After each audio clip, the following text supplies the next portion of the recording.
Welcome to Live to Learn USA. I want to share with you tips and strategies on how to make sure you get the best tenants renting out your property.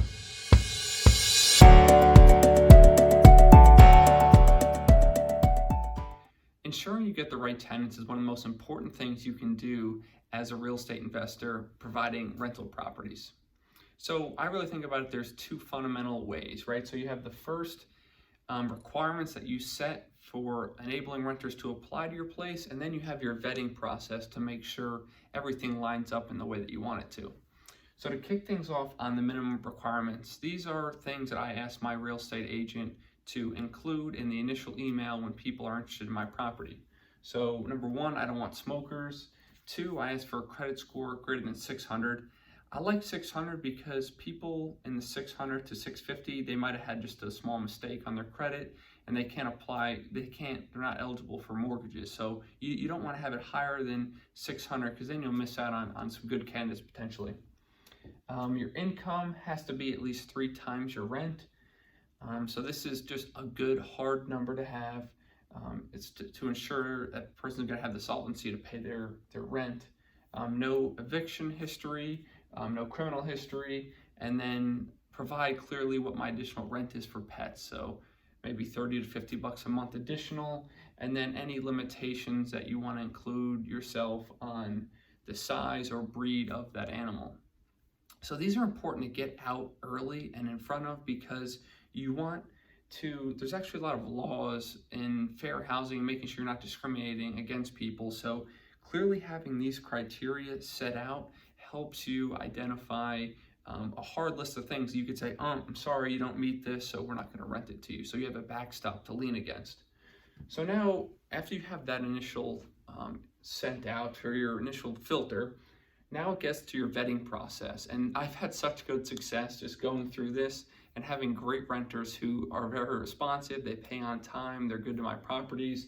So I want to share that. So the first thing is using USAA My Smart Move.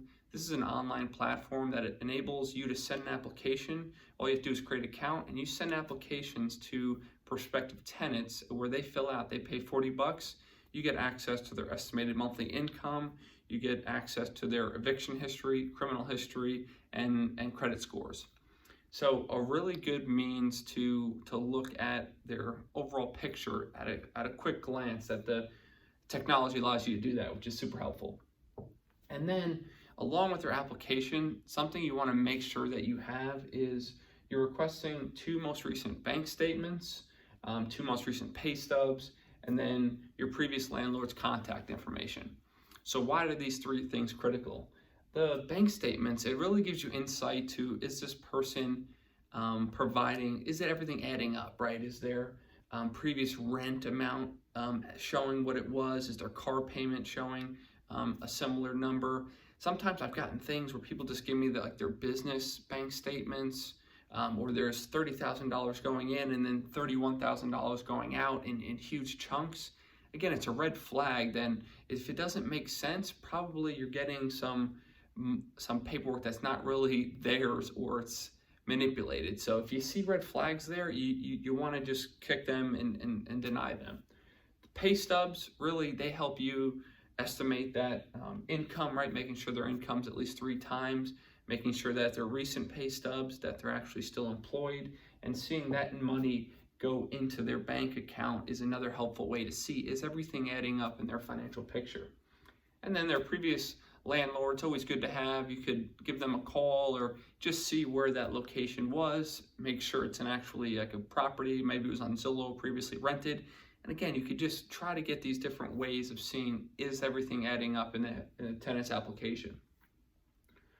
I also like to include some questions in my initial email. So why are you moving? Trying to get some, again, perspective on why that person is choosing to relocate, their move-in date that they potentially want, because this will help you decide who's a potentially, let's say you have 2 good candidates, one can move in a lot sooner than the other.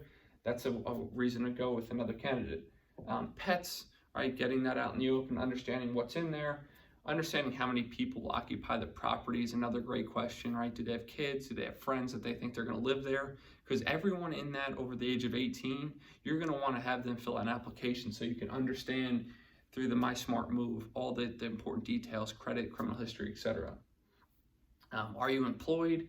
And then what's your monthly income? So again, just asking them multiple ways and making sure you're getting a consistent message, right? Making sure that there's no lies in the application, because if they're lying on their application, they're probably going to be a difficult tenant where they're not paying on time, or they're just not being straightforward, which is what you do not want. This is your asset, your property, your real estate that you're putting a ton of money into, and making sure that you're protecting your downside by handling the biggest risk as a real estate investor, which is bad tenants. So here's a list of things you could do to protect yourself and get high quality tenants and make your life a lot easier as a landlord. If you have any other comments or tips, feel free to drop them in the comments below. Again, if you got any value out of this, I'd ask you to give me a thumbs up on YouTube, and I really appreciate your time. Take care.